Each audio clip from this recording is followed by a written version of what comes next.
Good morning, class 6th. So students, this is your first class of 2021. I hope सभी का ये साल healthy, happy and prosperous जाए.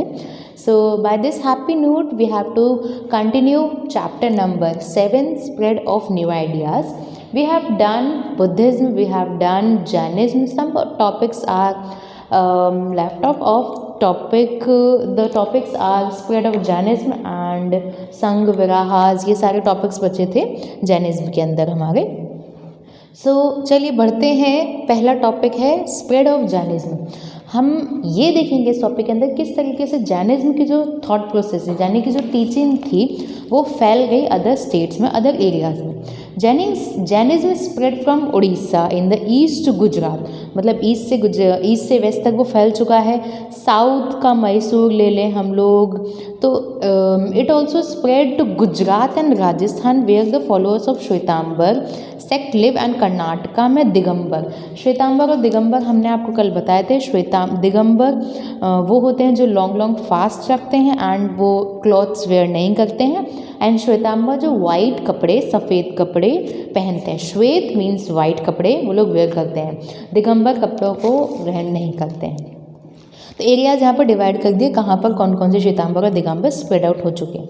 Mahavir and his follower taught in Prakrit because that was the language understood by the common people. ये प्राकृत एक language है जो कि उस टाइम पर नॉर्मल लैंग्वेज थी, लोग समझ सकते थे. उन्हीं में उन्होंने अपनी जो शिक्षा है, जो टीचिंग है वो पढ़ाई थी.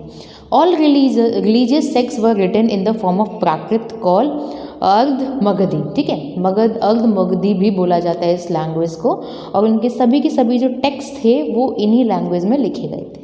नाउ द संघ स्प्रेड देख लिया कहाँ तक फैल चुके थे, क्या उन्होंने अपनी टीचिंग रखी, कहाँ तक उनकी टीचिंग, कहाँ के उनके थॉट प्रोसेस फैले, और उन्होंने अपनी जो टेक्स्ट था, अपनी सारी की सारी टीचिंग थी वो किस में लिखी, कौन सी लैंग्वेज में लिखी.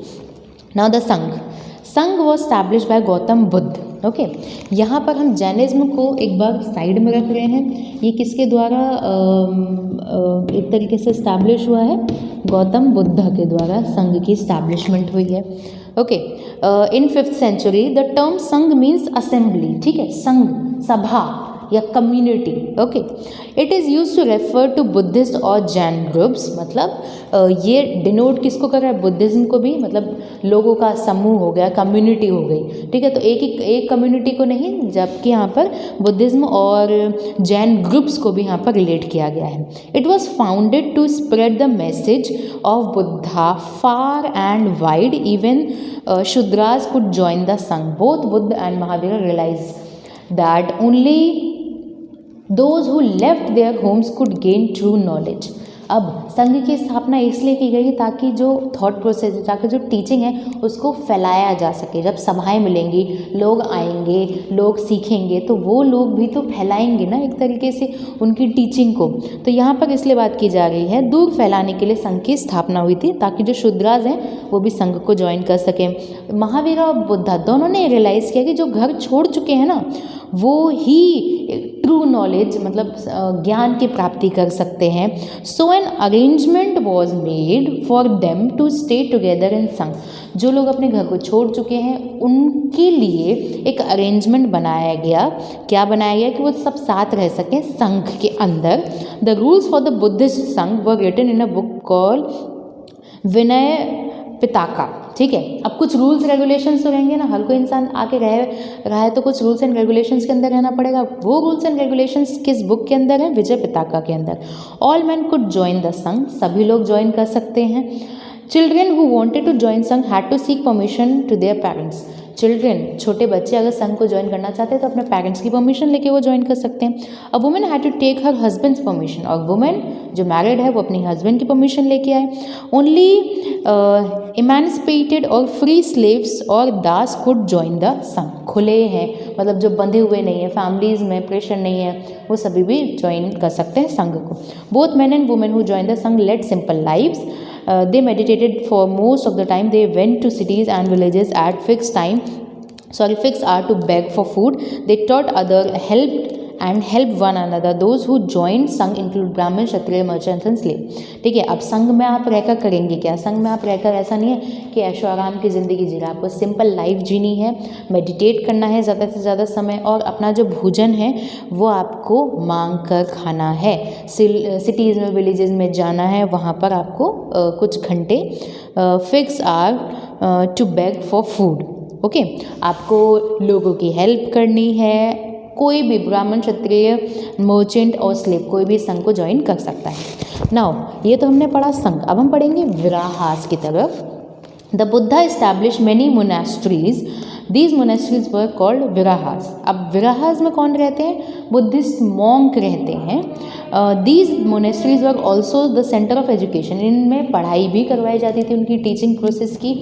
As time pass many supporters of the monks felt the need for more permanent shelter, these were known as विराहास।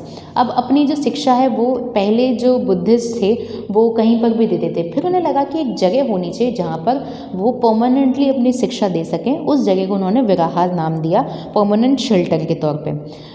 These Viharas were made of wood and then of brick, पहले लकड़ियों से बनाया जाता था, फिर उसके बाद पत्थरों से बनाई जाने लगा। एंड ये आज भी केव्स के तौर पर वेस्टर्न इंडिया के पहाड़ों पर आपको देखने को मिल जाती हैं विराहास। Now we will move forward to a last topic of this chapter, which is उपनिषद। वेद, उपनिषद, 4 वेद होते हैं, उपनिषद कितने होते हैं, that we will discuss. At the same time when the Buddha was preaching, many Hindu thinkers was discussing new ideas about Atman, ठीक है, और ब्राह्मण। They raised questions about life and death and the need for sacrifices. Most of the ideas of these thinkers were recorded in the Upanishad. अब जब ये सारी चीज़ें चल रही थी, बुद्धा और जैन जो फिलोसफर थे अपनी शिक्षा को बांट रहे थे, तो बहुत सारे हिंदू थिंकर्स ने ये सोचा कि हमारी आत्मा कहाँ से आई है, कहाँ जाती है, ये जो ऐसे थॉट प्रोसेस हैं, लाइफ क्या है, डेथ क्या है, डेथ के बाद कहाँ जाते हैं इंसान, सैक्रिफाइसेस की नीड क्यों है, इन सभी थिंकर्स को इन सभी आइडियाज़ को किस में रिकॉर्ड करके रखा गया? उपनिषद के अंदर रिकॉर्ड करके रखा गया। Many Upanishad thinkers were main, in fact ब्राह्मण और राजास। और उपनिषद की अगर हम बात करें तो इनमें मेन हैं, पुरुष हैं, और मोस्टली ब्राह्मण और राजास हैं। But there were women thinkers भी थी उपनिषदिक थिंकर्स, जैसे नाम है गार्गी। ओके, इंपॉर्टेंट नेम है, you have to underline this. Gargi who was famous for learning and participated in debates. उस टाइम पर जहाँ पुरुष प्रधान एक तरीके से देश था, इन थॉट प्रोसेस में मेन की कंट्रीब्यूशन ज़्यादा थी, उस टाइम पे गार्गी भी पार्टिसिपेट करती थी डिबेट्स में। लर्निंग प्रोसेस उनका बहुत ज़्यादा सही अच्छा था। Poor people hardly participate in these discussion, one exception was Satyakama जबाला। जो गरीब लोग हैं वो बहुत कम देखने को मिलते हैं, बट एक एक्सेप्शन है यहाँ पर, सत्यकामा जबाला, जो कि एक पुअर इंसान थे, पुअर पीपल थे। He had a deep desire to know about reality. उनकी बहुत इच्छा थी कि सत्य के बारे में, रियलिटी सच क्या है, इन सब के बारे में जानने की तीव्र इच्छा थी उनके अंदर। ही वॉज एक्सेप्टेड बाय अ ब्राह्मण टीचर कॉल्ड गौतम। और उन्हें उनकी इस इच्छा को जानते हुए, उनकी इस ललक को पहचानते हुए, उन्हें एक ब्राह्मण ऋषि ने अपने अंडर लिया, मतलब उन्हें शिक्षा देना या शिक्षा प्रदान की, जिनका नाम था Gautam. He became one of the most learned thinkers of the time. Many ideas of Upanishad were later developed by Shankaracharya. The word Upanishad, अगर हम वर्ड को तोड़ें, ठीक है, तो upa means near, ni means down, shad means seated. Okay, so upa means near, ni means down, Upanishad, upa means near, okay, Upanishad, upa means near, ni means down, ni means down, near, down. And what do you mean by shad? Shad means seated. Okay, Upanishad, near, down, seated. So Upanishad means be seated at the feet of the Guru to receive the teaching. So Upanishad का मतलब है कि बैठकर अपने गुरु के पास ज्ञान की प्राप्ति करें. The main topic of the Upanishads is the ultimate knowledge the identity of Brahmans and Jivatma, मतलब मेन काम क्या है, शरीर क्या है, जीवात्मा के बारे में पता करना, ये सारी चीज़ें उपनिषद, असीम ज्ञान था उपनिषदों के अंदर। These philosophical text, written text है ये, criticize rituals and laid stress on the value of right belief and knowledge. ठीक है, ये रिचुअल्स को क्रिटिसाइज करते थे और विश्वास करते थे, आस्था में विश्वास, भरोसे में, आपका नॉलेज में विश्वास रखते थे ये सारे सेक्ट्स। 13 मेन उपनिषद्स हैं। कितने उपनिषद्स हैं? 13 उपनिषद्स, ओके, इन नंबर।